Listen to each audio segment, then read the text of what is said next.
আল্লাহর নবী বলেন 60টি ধ্বংসাত্মক গুনাহ থেকে তোমরা বেঁচে থাকো।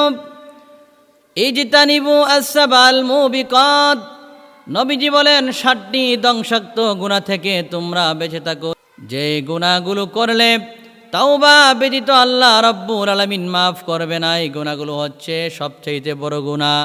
এই গুনাহগুলো 1 নম্বরে আল্লাহর নবী বলেন ক্বালু ইয়া রাসূলুল্লাহি, আল্লাহর নবীকে জিজ্ঞেস করা হলো ক্বালু ইয়া রাসূলুল্লাহি ওয়া মা হুন্না, ইয়া রাসূলুল্লাহ এই গুনাহগুলো কি?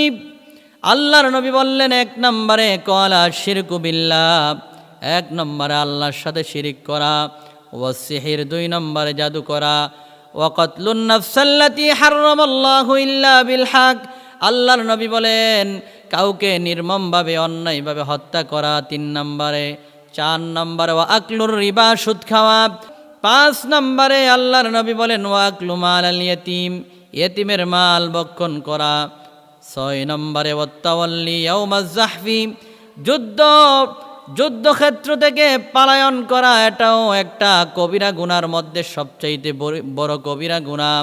আল্লাহর নবী 7 নম্বরে বলেন ওয়া কাযফুল মুহসানাতিল মুমিনাতি, আল্লাহর নবী বলেন কোনো সতী সাধবী নারীকে মিথ্যা তহমত দেওয়া, জিনার তহমত দেওয়া, এই 7টি গুনাহ হচ্ছে ধ্বংসাত্মক গুনাহ, যেই গুনাহগুলো করলে মানুষ ধ্বংস হয়ে যায়।